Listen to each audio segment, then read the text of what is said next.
जय हिंद विद्यार्थी मित्रांनो. अ, आजची पूर्वपरीक्षा राज्यसेवा पूर्वपरीक्षा सगळ्यांना उत्तम गेली असेल अशी मी अपेक्षा करतोय. आणि आता आयोगाची आन्सर की येईल, त्यानंतर तुम्ही स्कोर क्रॉस चेक कराल आणि त्यानंतर ठरवाल की आपला पूर्वपरीक्षेला आपण पास होतोय की आपलं क्वालिफिकेशन होत नाही आहे. त्याच्यानुसार पुढची स्ट्रॅटेजी ठरवाल. पण आत्ता हा व्हिडिओ अशा विद्यार्थ्यांसाठी आहे की ज्यांनी आत्तापर्यंत कधीही डिस्क्रिप्टिव्ह पॅटर्न म्हणजेच UPSCची एखादी मेन्स पण दिलेली नाही आहे, लिहिण्याचा सराव नाही आहे आणि मग त्यामुळं परीक्षेविषयी भीती आहे की आमच्यासाठी हे शक्य आहे का, आम्ही हे करू शकतो का. आणि आयोगाचं जे टेंटेटिव्ह टाइम टेबल आले त्याच्यामध्ये आपल्याकडे साधारणतः उद्यापासून जर काउंट केलं तर एसएच्या पेपरपर्यंत 146 दिवस आहेत. आणि मग ज्यांची तयारी आत्ता सुरू होणार आहे, जे पहिल्यांदा आयुष्यामध्ये असा डिस्क्रिप्टिव्ह पॅटर्नची मेन्स लिहिणार आहेत, त्यांना या व्हिडिओच्या माध्यमातून आपण सांगणार आहोत की काय प्लॅनिंग केलं जाऊ शकतं, स्ट्रॅटेजी काय असायला हवी, काय वाचायला हवं आणि काय अभ्यास कौशल्य तुमच्याकडे असायला हवीत ज्याने तुम्ही ही मुख्य परीक्षा पण पास होऊ शकता. तर पहिला प्रश्न आहे की खरंच 146 दिवसामध्ये मुख्य परीक्षेची तयारी होऊ शकते का. तर होऊ शकते.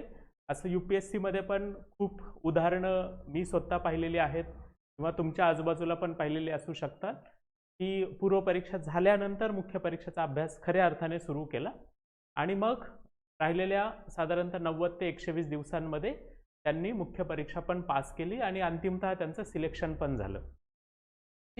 तुमच्या आजूबाजूला पण उदाहरणं असतील, मला अशी काही वैयक्तिकरित्या पण उदाहरणं माहिती आहेत. तर हे होऊ शकतं. आता मुद्दा राहतो की कसं होऊ शकतं.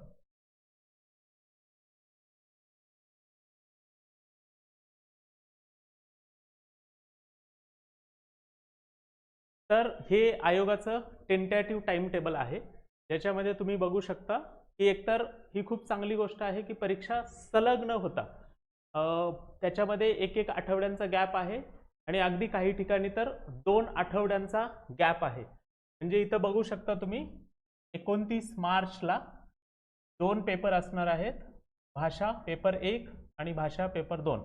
जे मराठी आणि इंग्रजी याचे 2 पेपर. याच्यासाठी तुम्हाला वेगळा अभ्यास करण्याची गरज नाहीये. हे क्वालिफाईंग पेपर्स आहेत. याचं स्कोअरमध्ये काउंटिंग होणार नाहीये. तुम्हाला जे काही मार्क्स मिळणार आहेत फक्त तुम्हाला पास करायचे आणि त्याची पात्रता किंवा त्याचा दर्जा हा 10वीच्या लेवलचा असणार आहे या दोन्ही पेपरचा.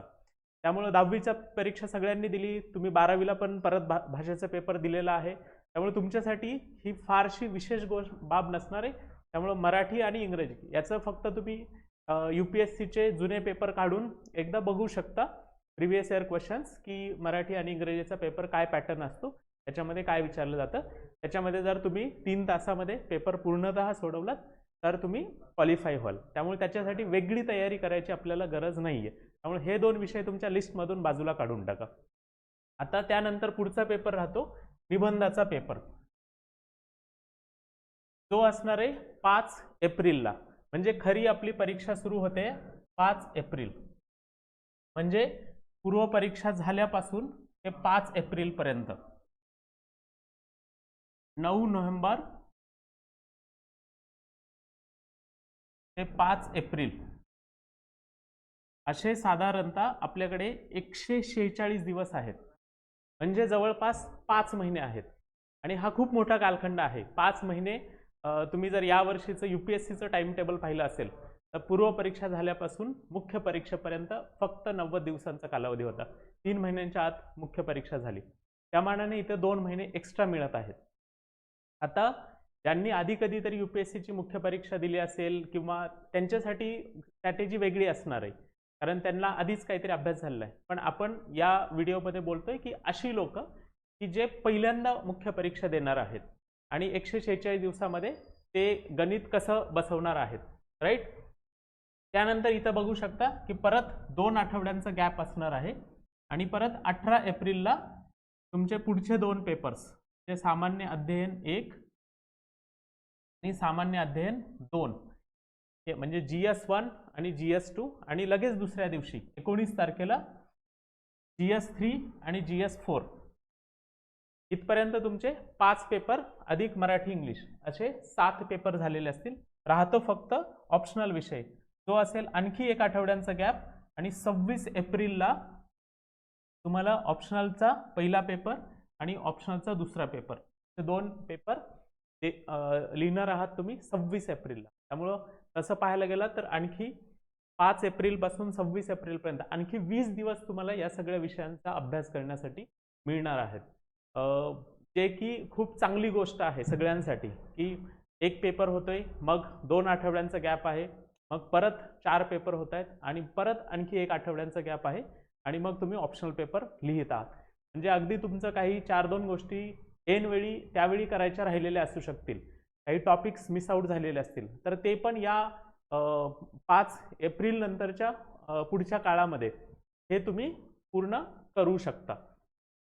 तर आता प्रश्न राहतो की हे सगळं बसवायचं कसं.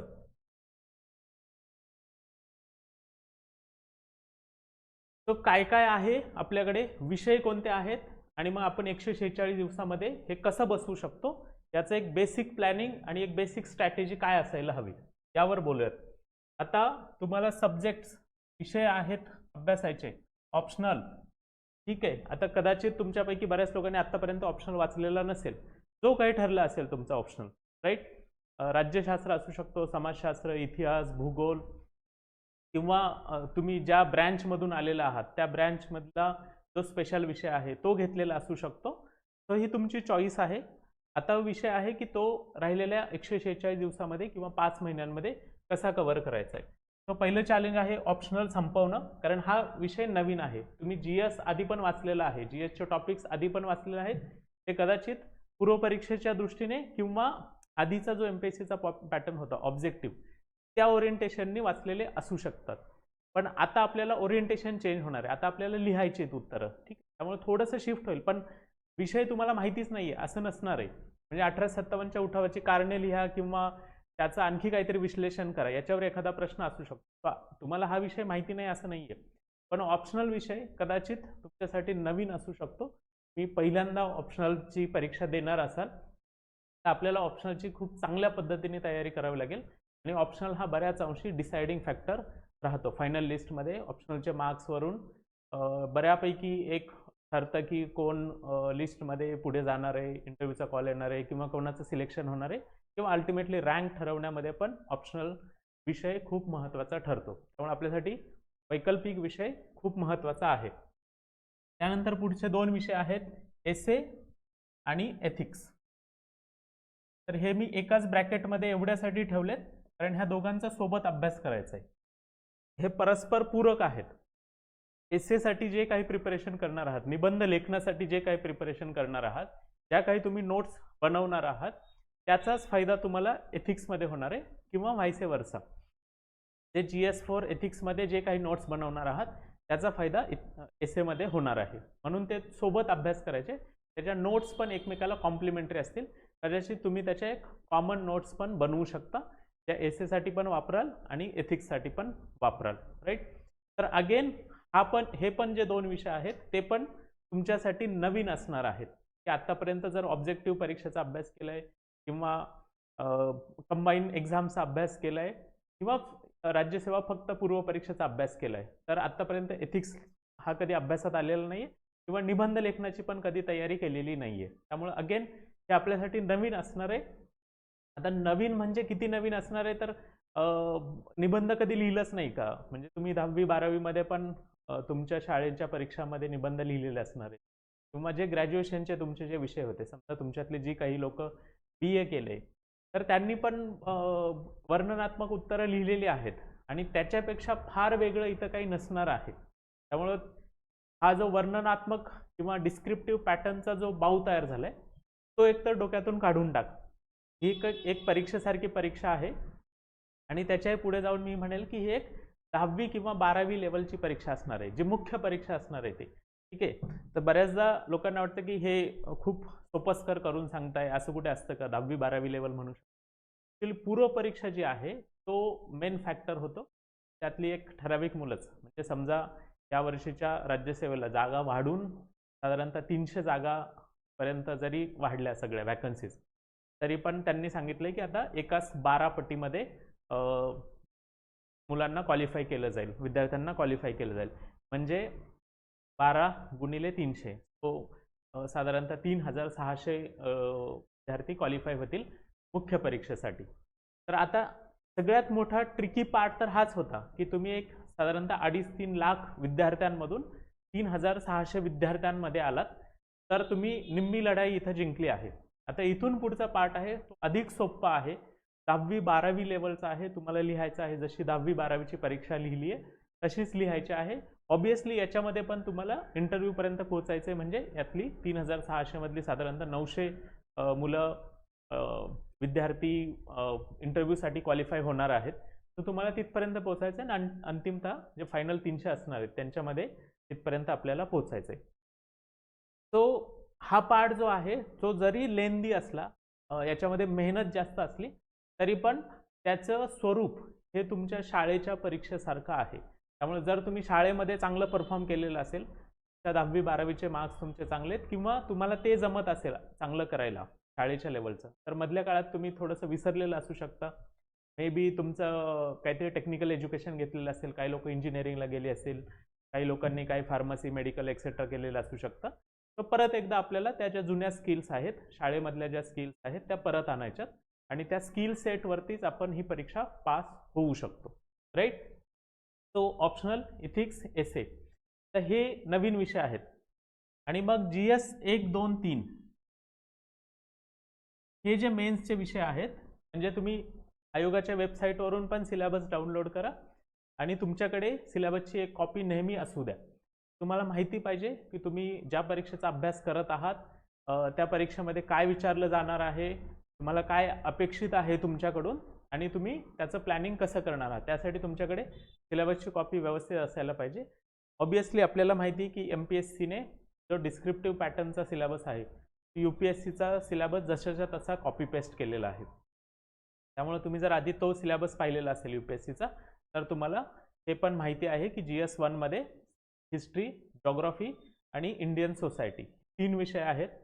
त्यानंतर GS 2 मध्ये Indian polity, international relations, social justice आणि गव्हर्नन्स असे 4 प्रमुख विषय आहेत.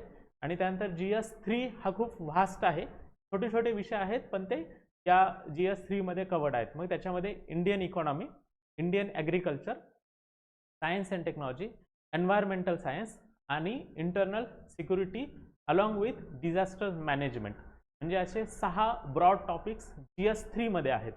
आणि अगेन GS 4 इथिक्स हा सेपरेट विषय आहे. त्याच्यामध्ये अर्धा पार्ट थेअरी असेल, अर्धा पार्ट केस स्टडीज, म्हणजे विचारलं जातं की तुम्ही अमक्या तमक्या जिल्ह्याचे कलेक्टर आहात, SP आहात, अशी काहीतरी परिस्थिती उद्भवली आहे, तर तुम्ही ह्या समस्यातून कसा मार्ग काढाल, त्याचे एक साधारणतः तुम्हाला त्या एका केस स्टडीचं 250 शब्दामध्ये उत्तर लिहावं लागतं. राईट.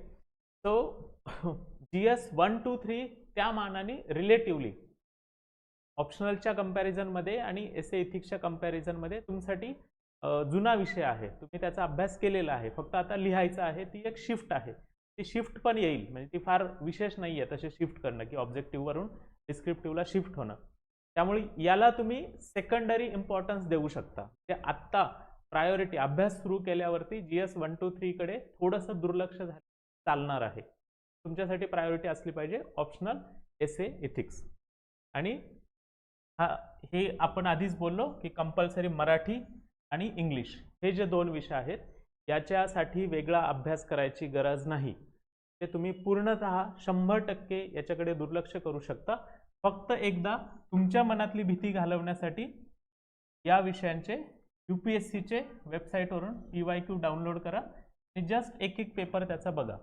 ते या वर्षीचा जरी तुम्ही 2025च्या मेन्सचा पेपर बघितला तरी एक तुम्हाला अंदाज येईल की याच्यामध्ये काय विचारलं जाईल. आणि आत्ताही जो ऑब्जेक्टिव्ह पॅटर्न होता MPSC राज्यसेवा मेन्सचा, त्याच्यामध्ये पण 50-50 मार्कांना रिटर्न पेपर होताच. त्यामुळं ज्यांनी ती मेन्स दिलेली आहे त्यांच्यासाठी तर हे फार काय विशेष नाही आहे, त्यांना माहिती आहे की कसं लिहायचं.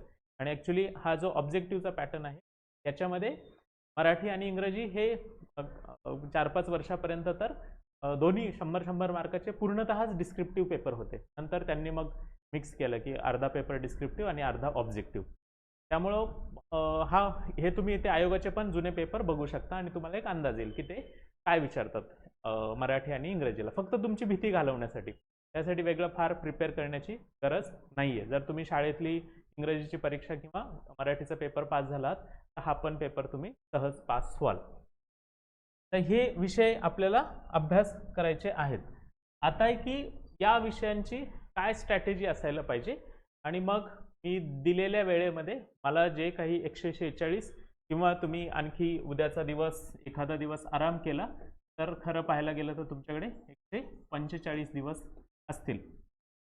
तर याची काय स्ट्रॅटेजी असू शकते प्रत्येक विषयाची, त्याच्यासाठी काय वाचायला पाहिजे, किती वाचायला पाहिजे आणि त्याच्यामध्ये नॉलेज किती पाहिजे किंवा इन्फॉर्मेशन माहितीचा साठा किती करायला पाहिजे आणि त्याचं इम्प्लिमेंटेशन कसं करायला पाहिजे. तर ह्याचा बॅलन्स करणं, हे प्लॅनिंग करणं व्यवस्थित आणि त्याचं एक्झिक्युशन करणं, याचीच ही सगळी परीक्षा आहे. तुम्हाला जर असं वाटत असेल की UPSC पास करणारे लोक म्हणजे खूप नॉलेजेबल असतात किंवा त्यांची खूप विषयांची डेप्थ असते, तर असं थोडंसं गैरसमज आहे असं म्हणू शकता.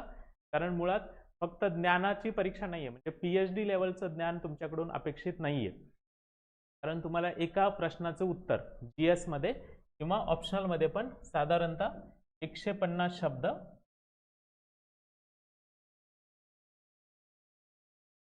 किंवा 250 शब्द, जे 10 मार्कांचा एक प्रश्न असेल तर 150 शब्द आणि 15 मार्कांचा प्रश्न असेल तर 250 शब्द. तो 150 शब्द लिहायला खूप डेप्थ, खूप नॉलेज आणि खूप ज्ञानाचा साठा असण्याची गरज नाहीये. आत्ताही तुम्हाला या विषयांवरती 150 शब्द सहज सुचू शकतात. इट इज जस्ट की तुमच्या मेंदूला या गोष्टीचं ट्रेनिंग नाहीये, हे कौशल्य नाहीये आपल्याकडे की जी काही माझ्याकडे डेटा आहे, जो काही माझ्याकडे माहितीचा साठा आहे, तो मी या प्रश्नाच्या उत्तरासाठी अधिक योग्य प्रकारे कसा वापरू शकतो आणि याचं हळूहळू कौशल्य तुम्हाला आत्मसात करायचं आहे आणि हीच सगळी स्ट्रॅटेजी आपण बोलणार आहोत. त्यामुळे पहिलं तर आहे प्लॅनिंग. आता अभ्यास सुरू केल्यानंतर तुम्हाला प्रायोरिटीवरती कंप्लीट करायचं आहे ऑप्शनल सब्जेक्ट आणि त्याच्यासाठी मी तुम्हाला सुचवतो टाइमलाईन. आता हे प्रत्येकाचं टाइम टेबल फ्लेक्झिबल असू शकतो. मी सांगितलं म्हणजे असंच असायला पाहिजे असं काही नाही, पण एक जनरल रूपरेषा, जे नवीन विद्यार्थी आहेत ज्यांना काही माहिती नाहीये तर त्यांना मी एक टार्गेट देतोय की साधारणतः 31 डिसेंबर पर्यंत तुमचा ऑप्शनल सब्जेक्ट पूर्ण झालेला पाहिजे. कारण एकदा काय तुम्ही ऑप्शनल सब्जेक्ट पुढच्या 50 ते 60 दिवसांमध्ये पूर्ण केला, ॲटलिस्ट एक पूर्णतः रीडिंग पेपर 1 आणि पेपर 2 यांची जर कंप्लीट रीडिंग झालेली असेल पुढच्या 60 दिवसांमध्ये, 50 ते 60 दिवसांमध्ये, तर तुमचा परीक्षेमधला एक 50% पार्ट कव्हर झाल्याचं तुम्हालाच वाटायला लागेल. कारण लुक, GS 1 to 3 या विषयांमधलं जे जनरल स्टडीज आहेत, ते history, polity, geography, economy, environment, science and technology, ते तुम्ही पूर्वपरीक्षेसाठी पण अभ्यास केले किंवा आधी ज्या काही परीक्षा दिल्यात त्याच्यासाठी पण हे विषय अभ्यास केलेले आहेत. त्यामुळे त्याचा एक तुमच्याकडे बेसिक 70 ते 80% अभ्यास आधीच आहे. पण जे विषय नवीन आहे ते तुम्हाला लवकरात लवकर कव्हर करायचे आहेत. त्यामुळं वैकल्पिक विषयासाठी टाइम लिमिट आहे 31 डिसेंबर. तिथपर्यंत तुम्ही ऑप्शनल सब्जेक्ट संपवा. त्यानंतर तुम्हालाच कॉन्फिडन्स येईल की चला, माझा एक मेजर पार्ट आता झालेला आहे, बाकीचं मी माझ्या आवाक्यात आहे, मी ते पूर्ण करू शकतो. आता ज्यावेळी 31 डिसेंबर पर्यंत तुम्ही ऑप्शनल सब्जेक्टचा अभ्यास करताय त्यावेळी लक्षात ठेवा की एसे आणि इथिक्स यांच्यासाठी पण तुम्ही 31 डिसेंबर 30 तारीख ठरवा. हे याच्यासाठी आहे की साधारणतः ऑप्शनल दिवसाचे तुम्ही 8 ते 10, 12 तास जेवढा काही वेळ देणार असाल त्यातलं एक साधारणतः 2 तास तुम्ही एसे किंवा इथिक्स याच्यासाठी देऊ शकता, किंवा दररोजचा 1 तास एसे आणि 1 तास इथिक्स. एवढं जरी केलं तरी 50 ते 60 दिवसांमध्ये तुमचं या दोन्ही विषयांची तयारी होईल आणि या दोन्ही विषयांमध्ये तुम्हाला कॉन्फिडन्स येईल. लक्षात ठेवा, एसे आणि एथिक्स, निबंध आणि नीतिशास्त्र, हे दोन्हीही विषय खूप जास्त मार्क्स देतात. आणि हे 2 विषय खूप डिसाइडिंग पण आहेत. जे आतापर्यंत आता आपल्याला माहित नाही राज्यसेवेचं काय मार्किंग असेल किंवा काय, पण UPSCच्या परीक्षा पद्धतीवरून तिथल्या मार्क लिस्टवरून आपण जज करू शकतो की किती मार्क्स पडू शकतात. तर चांगला एसे लिहिला तर त्याला 130 ते 140 मार्कांपर्यंत सहज पोहोचता येतं आणि फार विशेष नाही आहे. ठीक आहे, त्याच्यामध्ये भाषेचं कौशल्य आहे, तुमच्याकडे त्या विषयाचं एक बेसिक नॉलेज असायला पाहिजे, पण सगळ्यात महत्त्वाचं आहे की तुम्ही तो विषय त्या 3 तासामध्ये ते 2 विषय विचारलेत ते तुम्ही कसं प्रेझेंट करत आहात, that is more important. So एसेमध्ये जर तुम्हाला 130-140 मार्क्स मिळू शकलात आणि इथिक्समध्ये पण तुम्ही साधारणतः 120 ते 130 मार्क्स सहज मिळवू शकता. फार विशेष गोष्ट नाही आहे त्याच्यामध्ये. अगेन इथिक्सचा पेपर हा खूप लेंदी असतो, म्हणजे लिहून होत नाही. अदरवाईज सगळ्यांना सगळं येत असतं. म्हणजे ही जी केस स्टडी दिली आहे की तुम्ही गडचिरोली सारख्या जिल्ह्याचे कलेक्टर आहात किंवा एक प्रांत अधिकारी आहात आणि तिथं आदिवासींच्या काही समस्या आहेत, पण तुम्हाला नक्षलवादी लोकांकडून पण तुमच्या जीवाला पण धोका आहे आणि मग एखादी स्कीम किंवा एखादा प्रोजेक्ट तिथं इम्प्लिमेंट करायचा आहे आणि त्याच्यासाठी स्थानिकांचा पण विरोध आहे, आदिवासींनी पण आंदोलन केलं आहे आणि नक्षलवाद्यांनी पण पत्रकं वाटली आहेत की असा प्रोजेक्ट झाला तर आम्ही हातपात करू आणि तो प्रोजेक्ट होऊ देणार नाही. आणि मग आता तुम्ही हा प्रोजेक्ट कसा तडीस न्याल, त्यासाठी काय काय चॅलेंजेस तुम्हाला फेस करावे लागतील आणि मग तुम्ही त्याच्यातून कसं बाहेर पडाल, अशा टाईपची केस स्टडी. आता याचं उत्तर सगळ्यांनाच येतंय ना, याचं उत्तर न येणारा असा विद्यार्थीच नाही आहे आपल्याकडे. पण मग इथिक्समध्ये मार्क्स खालीवर कशाच्या बेसिसवर होणार आहे की बऱ्याचशा लोकांचा पेपर कंप्लीट होत नाही, कारण याच्यामध्ये 10 मार्कर्स असतात, म्हणजे 10 मार्कांचे 13 प्रश्न जे 150 शब्दामध्ये लिहायचे आणि 6 केस स्टडीज असतात, जे प्रत्येकी 20 मार्कांना असते. ते 130 मार्कांचं थेअरी असते आणि केस स्टडीज असतात. तर हे दोन्हीही तुम्हाला 3 तासामध्ये यायला खूप हेक्टिक आहे as compare to other GS 1, 2, 3 यांच्या तुलनेमध्ये. पण होतच नाही का, म्हणजे कंप्लीटच होणार नाही का, असं काही नाही आहे. कंप्लीट होतो, त्याच्यासाठी प्रॅक्टिस करावी लागते, थोडंसं प्लॅनिंग करावं लागतं. ते पण आपण पुढे बोलूयात पुढच्या सेशन्समध्ये. पण सध्या आपल्यासाठी आहे की 31 डिसेंबरपर्यंत ऑप्शनल, एथिक्स आणि एसे हे 3 विषय आपले संपले पाहिजेत बऱ्यापैकी. एक आवाका त्याचा लक्षात आला पाहिजे आणि ऑप्शनलची ॲटलिस्ट एक रिव्हिजन आणि तुमच्या एक छोट्याशा मायक्रो नोट्स तुमच्या पुरत्या, तुमच्या समजदारीसाठी, कोणाला दाखवण्यासाठी नाही आहे, पण तुम्हाला समजून घेण्यासाठी किंवा परीक्षेच्या जे काय तुम्हाला एक आठवडा ऑप्शनलच्या GS 1, 2, 3, 4 संपल्यानंतर जो गॅप मिळणार आहे त्या काळामध्ये वाचण्यासाठी स्वतःपुरत्या मायक्रो नोट्स असायला पाहिजेत. साधारणतः 150-200 पानांच्या त्या छोट्याशा नोट्स असू शकतात. खूप जास्त नोट्सची पण गरज नाही, कारण लक्षात ठेवा 150 शब्द किंवा 250 शब्द एवढीच तुमची मर्यादा आहे. त्याच्या पलीकडे तुम्हाला खूप जास्त ज्ञान आहे तर त्याचा काही उपयोग नाही आहे. ते कोणी तुमच्याकडून ऐकून पण घेणार नाही किंवा तुम्हाला तिथं एक्सप्रेस करायला पण चान्स नाही आहे. आणि मराठी इंग्लिशचं आपण बोललो की याची विशेष काही तयारी तुम्हाला करायची गरज नाही आहे. ठीक आहे, ऑब्वियसली ज्यांचं मराठी खूप कच्चं असेल, जे इंग्लिश मीडियममध्ये शिकलेले वगैरे असतील, तर त्यांना ती तयारी करावी लागेल. किंवा दुसरं की ज्यांचं इंग्रजी कच्चं आहे आणि अगदी साधी वाक्य पण बनवता येत नाही आहे, ग्रॅमॅटिकल करेक्शन्स नाही आहेत, तर मग त्यांना पण धोका आहे. त्यांनी तेवढी काळजी घ्यावी की भाषेवरती तेवढं प्रभुत्व मिळवावं की आपण मराठी आणि इंग्रजीमध्ये नापास होता कामा नये. कारण तिथं जर डिस्क्वालिफाय झाला तर अर्थ होतो की मी पूर्णतः बाकीचे तुमचं कसलेही पेपर तपासले जाणार नाहीत. त्यामुळे मराठी इंग्लिश तितकंच महत्त्वाचं ठरतं, राईट. तो एकदा आता स्ट्रॅटेजी ठरवली, आपली प्लॅनिंग ठरलंय, तर आता राहतो प्रश्न की बऱ्याच लोकांच्या मनामध्ये ही एक शंका आहे की आमच्या आधीपासून प्रिपेअर करतायत, कॉपी पेस्ट केलं आहे, त्यांची आणि आमची स्पर्धा कशी काय होऊ शकते. UPSCच्या आधी 2-4 वेळा UPSCच्या मेन्स लिहिल्यात, त्यातले काही लोक UPSC मेन्स पण पास झाले, इंटरव्ह्यू पण दिलेत, मग त्यांची आणि आमची तुलना नाही होऊ शकते, ते नेहमीच आमच्या पुढे राहतील, बरोबर, असं बऱ्याचशा लोकांच्या मनामध्ये एक शंका असू शकते किंवा एक प्रश्न असू शकतो. आता या विषयावरती आपण थोडंसं बोलूयात की मुळात हे लक्षात घ्या, UPSCच्या परीक्षेमध्ये सिव्हिल सर्व्हिसेसच्या परीक्षेमध्ये जे सिलेक्ट होणारी मुलं आहेत त्यामध्ये तुम्हाला 21-22 या वयोगटातली मुलं पण बऱ्याचदा सापडतात, या वयोगटातले विद्यार्थी पण बऱ्याचदा सापडतील. याचं कारण काय आहे? 22 वर्ष पण IAS कसं काय होऊ शकतं? टॉपर्समध्ये कसं काय असू शकतात? जर सिनियर लोकांना बेनिफिट मिळणारीच परीक्षा असेल, तर मग ज्यांनी नव्याने सुरुवात केली 2 वर्षांचं ते कसं काय? कारण बऱ्याच वेळा आपण एका गोष्टीकडे दुर्लक्ष करतो. आपण फक्त एकाच गोष्टीवरती फार लक्ष देतो, ते म्हणजे नॉलेज व इन्फॉर्मेशन. बऱ्याच लोकांना वाटतं त्या लोकांकडे जास्त माहिती आहे, इन्फॉर्मेशन, जास्त डेटा आहे, पाठांतर जास्त आहे, जास्त वर्ष अभ्यास करतायत, त्यांच्याकडे त्या विषयाचं ज्ञान जास्त आहे, तर मग त्या लोकांना फायदा होणार असं होत नाही.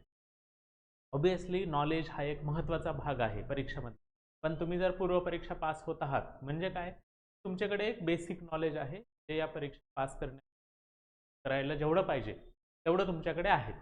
मग राहतं काय, जे अशी कोणती गोष्ट आहे की जे कमी वयाची मुलं किंवा कमी एक्सपिरियन्स असलेली विद्यार्थी पण सिलेक्ट होतात. सो हा विषय आपल्याकडे फार बोलला जात नाही, या विषयावरती फार चर्चा होत नाही.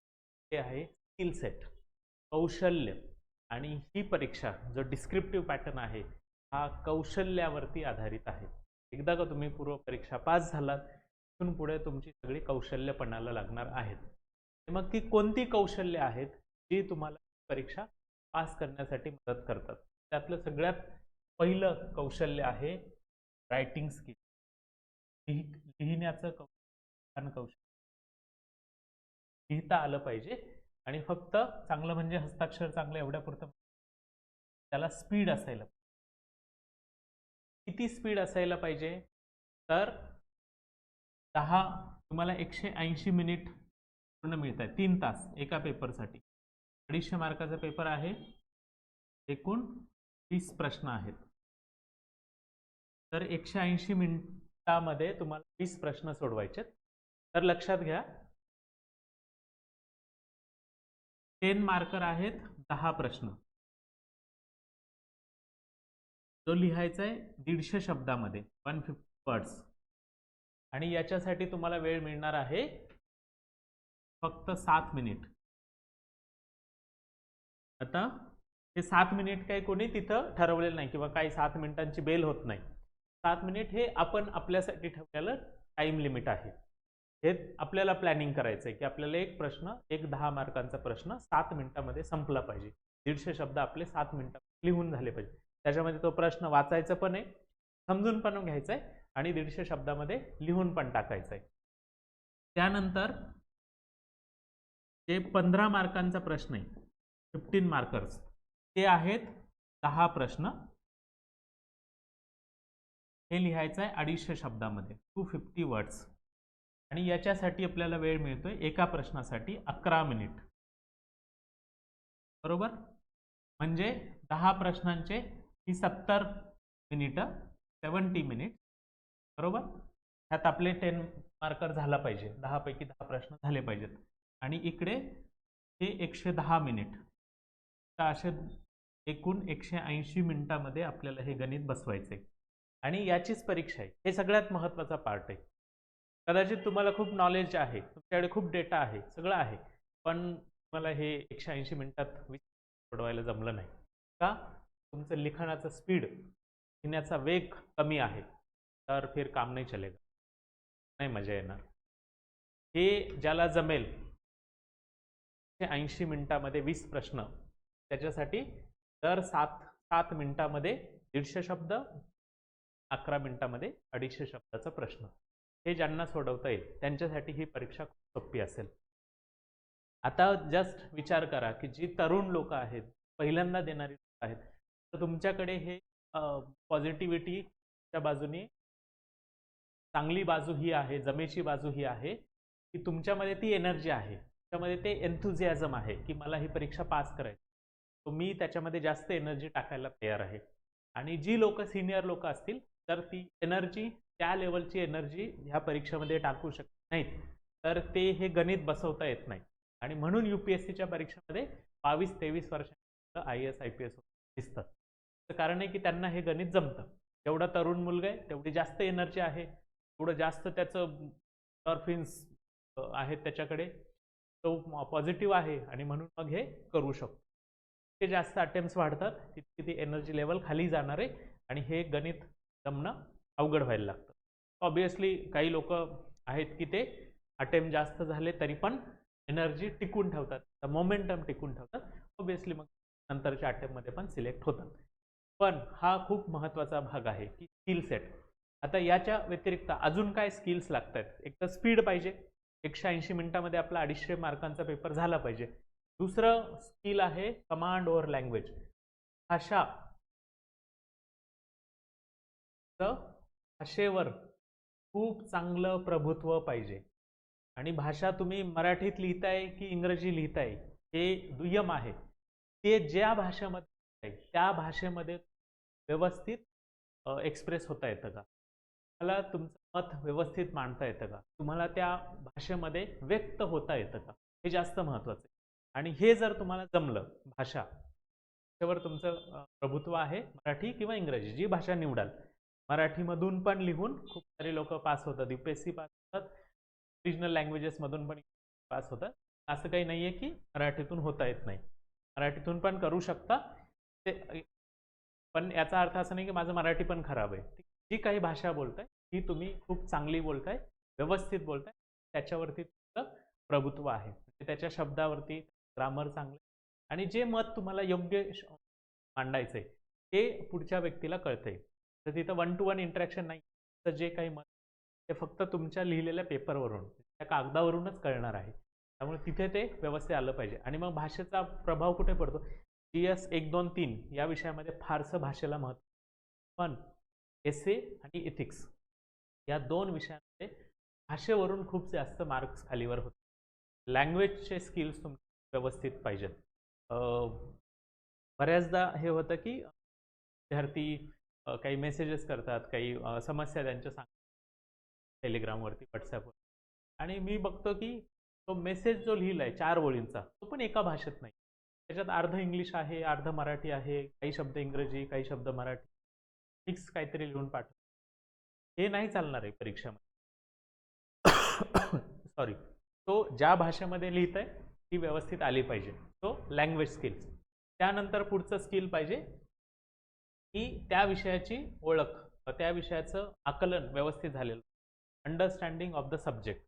आता जरी मी आधी म्हणालोय की 10वी-12वी लेवलची परीक्षा आहे, मुख्य परीक्षा, पूर्व परीक्षा पास झालं तुमचं 50% काम संपलं. आता सोपी परीक्षा आहे त्या मानाने, कारण कॉम्पिटिशन कमी आहे. आधी 3 लाखातून तुम्हाला 3600 मध्ये यायचंय, आता 3600 कॅन्डिडेट्समधून तुम्हाला 900 मध्ये यायचंय. त्या मानाने सोपं आहे. पण प्रश्न इतके पण स्ट्रेट फॉरवर्ड नसणार आहेत शाळेच्या लेवलच्या की 1857 कारणे सांगा, असं नसणार आहे. प्रश्न असू शकतो की 1857च्या उठावाला हिंदुस्थानचे पहिले स्वातंत्र्य समर म्हणता येईल का? मग ते फक्त लष्कराचं बंड होतं का? फक्त सैनिकांचं बंड एवढ्यापुरता होता का? राईट. इथं तुम्हाला ओपिनियन विचारलंय, तुमचं मत विचारलंय, आणि ते फक्त मग ते तुम्ही किती चांगल्या पद्धती त्याला सबस्टॅन्टिएट म्हणजे काय काय पुरावे देऊ शकता, त्याच्यावरती तुमचे मार्क्स वाढणार आहेत. त्यामुळं आहे सोपं, पण थोडंसं त्याचं इनडेप्थ अंडरस्टँडिंग असायला पाहिजे. राईट. त्यानंतर पुढचा महत्त्वाचा स्किल्स आहे प्रेझेंटेशन. राईट. तर प्रेझेंटेशनचा अर्थ काय होतो की जे काही मांडताय, जे काही लिहिताय कागदावरती, तर ते अधिक चांगल्या पद्धतीने कसं मांडताय, कसं लिहिताय. फॉर एक्झाम्पल, समजा भूगोलाचा काही प्रश्न आहे, जॉग्राफीचा प्रश्न आहे, हे तुमचं पान आहे, प्रश्न आहे, त्याचं उत्तर लिहायला लागलं, इथं इंट्रोडक्शन आहे, 20-25 शब्दामध्ये तुम्ही इंट्रोडक्शन लिहा, आणि मग मेन बॉडी ज्यावेळी लिहायला लागाल, जे काही विचारले तुम्हाला, आणि ते लिहिताना की एक छोटा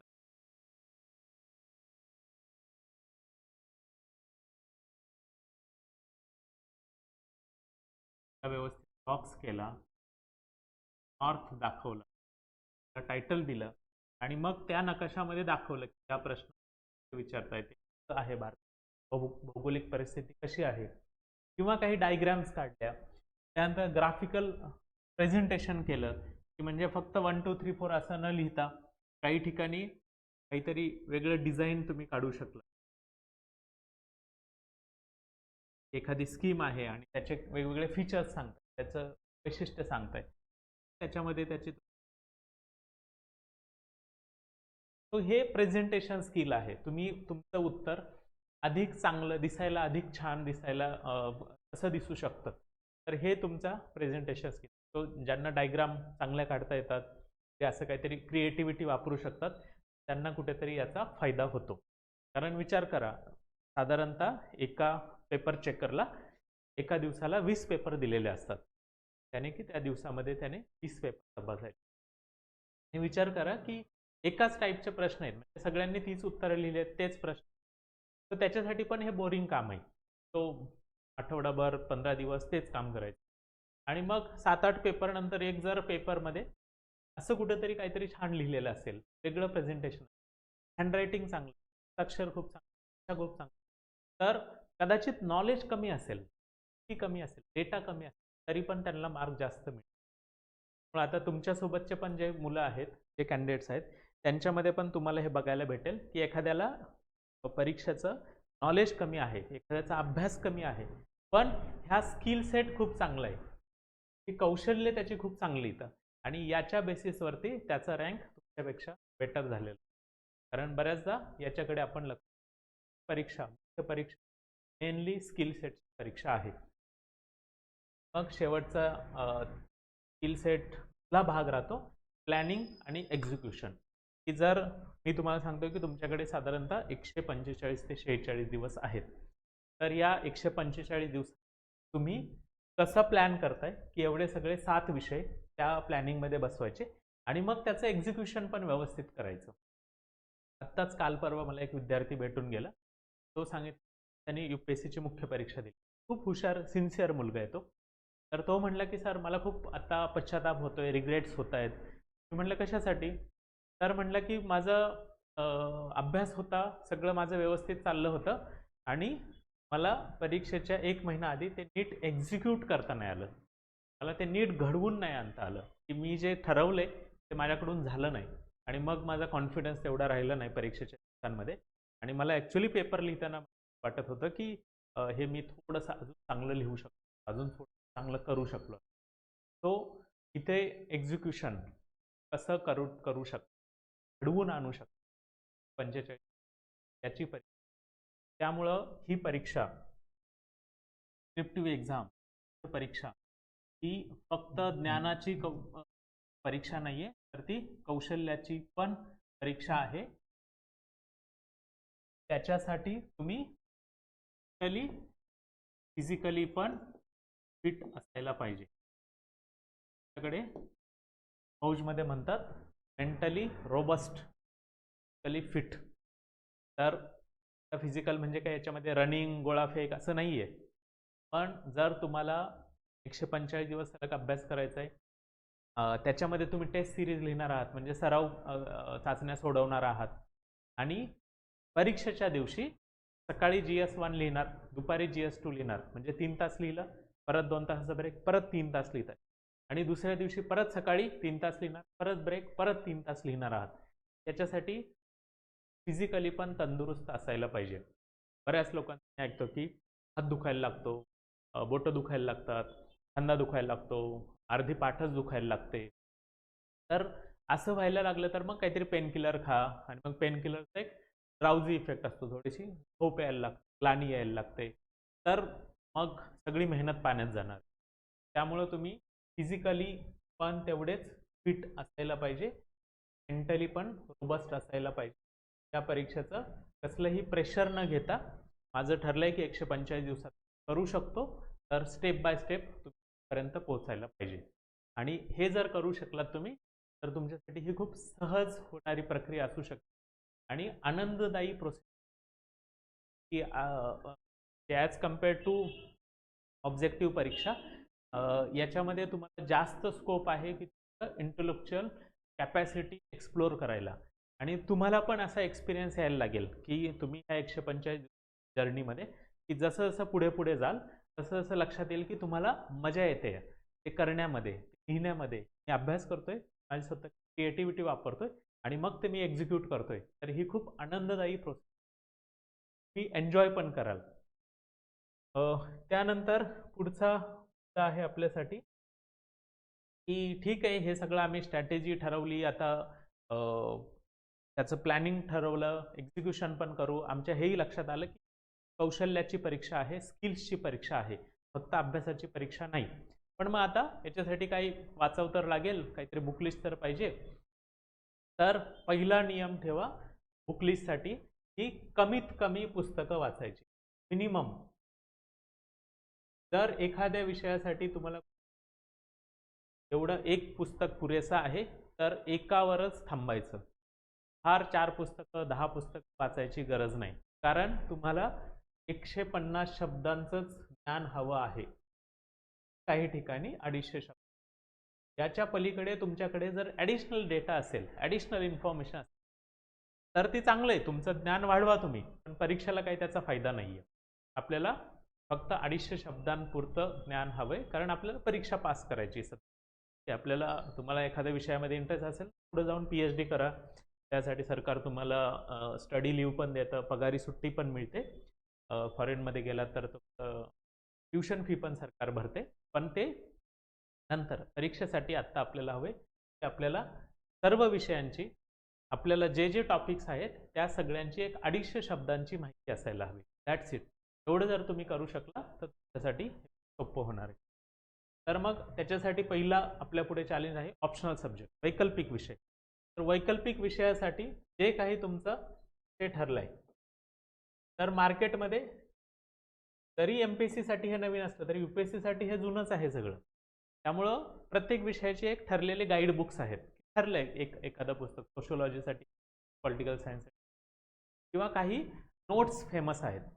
तर तेवढं एकदा तुम्ही करू शकलात, की तेवढं एकदा तुमच्याकडून वाचून झालं, एक गाईड बुक त्याचं जे काही 300 400 500 पानांचं, त्याची थरो रीडिंग करा आणि त्याच्यावरतीच रिलाय राहा. फार त्याच्या पलीकडे जाण्याचा प्रयत्न करू नका, कारण ती गरज नाही आहे आपल्याला. इव्हन ऑप्शनला पण 100 शब्द 250 शब्द कधीतरी एखाद्या ऑप्शन शब्दांमध्ये पण त्याच्यासाठी पण तुम्हाला जेवढं वाचताय तेवढं कंटेंट मोर दॅन इनफ आहे, खूप पुरेसा आहे. त्यानंतर GS 1 2 3 या विषयांसाठी तुम्ही प्रिलिम्सलाच ती बरंचसं काही वाचलंय, तर तीच पुस्तकं कंटिन्यू करा, नव्याने वाचायची गरज नाही. ते जे प्रिलिम्ससाठी वाचले, आता फक्त त्याचं आधी ते तुम्ही माहिती की MCQ साठी अभ्यास केलाय, ऑब्जेक्टिव्ह परीक्षा, आता फक्त आपल्याला डिस्क्रिप्टिव्ह करायचंय, म्हणून त्या अँगलने फक्त वाचायला चालू करा. That's it.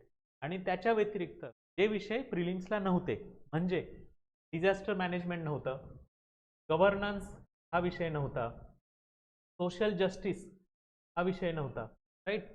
तो जे विषय तिकडे नव्हते, किंवा ॲग्रिकल्चर जरी असलं तरी फार डेप्थमध्ये डिस्क्रिप्टिव्ह ॲनालिटिकल जातील, शेतकऱ्यांच्या विषयी, शेती प्रश्न, मार्केट रिफॉर्म्स, तर त्या गोष्टी फक्त नव्याने करा आणि त्या तुमच्या नोट ॲड करा, राईट. त्यानंतर एसे आणि इथिक्स याच्या पण तुमच्या स्वतःच्या नोट्स बनवा. आता ह्या नोट्स बनवण्यासाठी सगळ्यात इवन GS 1 2 ऑप्शनला खूप चांगला सोर्स तुम्ही वापरू शकता, ChatGPT. आणि मी हे खूप जबाबदारीने बोलतोय. ChatGPT वरून खूप सारे विद्यार्थी चांगल्या पद्धतीने अभ्यास करतायत. तुम्ही जर ChatGPTला व्यवस्थित इन्स्ट्रक्शन्स दिल्या तर 150 शब्दात 250 शब्दामध्ये ChatGPT खूप चांगलं आदर्श उत्तर बनवून देतं. मग नोट्स पाहिजे असेल, नोट्स पण ChatGPT, राईट. आणि त्याच्या सोबतीला मग तुम्ही आणखी काहीतरी एक्स्ट्रा सोर्सेस वापरू शकता. हे तुम्हाला नोट्स मेक रेडीमेड काही प्रोसेस करा, किंवा तुमच्याकडे एक 50 पानांचं डॉक्युमेंट आहे, ChatGPTमध्ये अपलोड करा आणि ChatGPTला मला ह्या 50 पानांची 5 पानांची समरी पाहिजे, तर ती 5 पानांची ChatGPT 2 मिनिटासाठी काम, 2 मिनिटाचं काम आहे ChatGPT. त्यामुळं तुम्ही इथं गधा काम करण्याची गरज नाही आहे. आपल्याकडे जर असं काहीतरी आर्टिफिशियल इंटेलिजन्सचं टूल असेल ते तुम्हाला सहज अवेलेबल आहे आणि फ्री व्हर्जन बद्दल बोलतोय. पेड व्हर्जन घ्यायची पण गरज नाही, फ्रीमध्येच ह्या आहेत. तो यूज चॅट जीपीटी एक्सटेन्सिव्हली. त्यानंतर जे काही रेडीमेड मटेरियल आहे मार्केटमध्ये, जसं की GS1234च्या वेगवेगळ्या, तुम्ही झेरॉक्स स्टोअर्सवरती जाऊन करा. तुम्हाला पण माहिती असेल, तुमचे जे मित्र UPSCचा अभ्यास करतात त्यांच्याकडे ते अवेलेबल आहे, त्यांच्याकडून ते उसनं घ्या आणि त्याच्यावरून अभ्यास. खूप जास्त नवीन काहीतरी मार्केटमध्ये आलंय, आत्ताच आलंय, ते खूप अपडेटेड आहे असं काही नसणार आहे. जे रेडीमेड अवेलेबल आहे त्याचा वापर करून घ्या आणि सगळ्याच्या सगळ्या नोट्स स्वतःच्या एक्सटेन्सिव्हली बनवायची गरज नाही आहे. करंट अफेअर्स, त्याच्यामध्ये न्यूजपेपर खूप महत्त्वाचा आहे. जर आत्तापर्यंत न्यूजपेपर वाचत नसाल, न्यूजपेपर वाचायला चालू करा, कारण एसेमध्ये तुम्हाला न्यूजपेपरमधून बऱ्याचशा गोष्टी साठी केस स्टडीज मिळू शकतात. त्यानंतर GS123 साठी एक्झाम्पल्स मिळू शकतात एसेमध्ये, न्यूजपेपरमध्ये. आणि याच्याच सोबतीला तुम्हाला भाषेचं कौशल्य, वारंवार मी सांगतो भाषेची परीक्षा आहे, language skill matter, writing speed, आणि इथं तुमचं पेपरमुळे भाषा पण चांगली व्हायला मदत होईल. मराठी न्यूज आपण लोकसत्ता, इंडियन एक्सप्रेस प्रेफर करतो. त्यानंतर मायक्रो नोट्स, हा सगळ्यात महत्त्वाचा भाग आहे. Very important. मायक्रो नोट्स का महत्त्वाच्या आहेत? मायक्रो नोट्स, तर हे तर आहे तुमच्याकडे रेडीमेड मटेरियल आहे, की पॉलिटी वाचताय तर एम लक्ष्मीकांत वाचलं आहे, तर तुमच्याकडे सगळं डेटा आहे आधीच. पण आता ज्या दिवशी परीक्षा आहे, परीक्षेच्या आधीच्या ज्या रिव्हिजन्स आहेत, त्यावेळी एवढी सगळी मोठी पुस्तकं तुम्ही वाचत बसायला वेळ नाहीये, आणि तसं करायला गेलं तर सगळं तुमचं प्लॅनिंग कोलॅप्स होईल. तर परीक्षा आता GS1 पेपर झाला समजा, आता 9 ते 12 GS1 झाला, आणि आता 12 ते 2 ब्रेक आहे, आणि 2 ते 5 GS2 आहे. तर 12 ते 2 या 2 तासामध्ये मला थोडंसं जेवायचं पण आहे, राईट? सो मे बी थोडं शरीराला आराम पण द्यायचा आहे, आणि त्याचवेळी GS2 या पूर्ण विषयाची रिव्हिजन करायची, ज्याच्यामध्ये इंडियन पॉलिटी आहे, गव्हर्नन्स, इंटरनॅशनल रिलेशन, हे सगळं तुम्हाला रिवाईज करायचंय. तर त्यावेळी कोणाच्या मित्राच्या नोट्स कामाला येणार नाहीत, मार्केटमधल्या कोचिंग क्लासने दिलेल्या नोट्स. त्यावेळी तुमच्या स्वतःच्या ज्या छोट्याशा 100 पानांमध्ये, 50 पानांमध्ये तुम्ही जे स्वतःसाठी बनवलेलं असणार आहे ते उपयोगी, आणि ते तुम्ही बनवले, स्वतःच्या हस्ताक्षरात बनवले, तुम्हाला ते त्याच्यावर नजर टाकली की तुमच्या मेंदूमध्ये त्याची पिक्टोग्राफिक मेमरी तयार आहे. ते चित्र बघितलं तरी मला आठवतंय की काय काय लिहिलंय या पानावर, सगळं त्या खुणा केल्यात, मी ज्या डायग्राम म्हटल्या ते मला सगळं आठवणार आहे. त्यामुळे ते पटकन त्या 1 ते 2 तासामध्ये सगळ्या GS2 ची रिव्हिजन होईल. सेम होईल GS3 साठी. आता GS2 झाला, हॉटेल किंवा काय हॉस्टेलवर आला, किंवा तुमच्या रूमवरती परत आला, घरी परत आला, आता दुसऱ्या दिवशी सकाळी 9 वाजता परत GS3चा पेपर आहे. त्याच्यामध्ये सगळे 6 विषय आहेत. तर हे परत मला एक 4 ते 5 तासाची विंडो मिळते रिवाईज करायला. सॉरी. तो परत तुमच्या मायक्रो नोट्स काढा, त्या 4 किंवा 5 तासामध्ये रिवाईज करा. विदाऊट मायक्रो नोट्स तुम्ही परीक्षेमध्ये परफॉर्म करणं अवघड होणार आहे.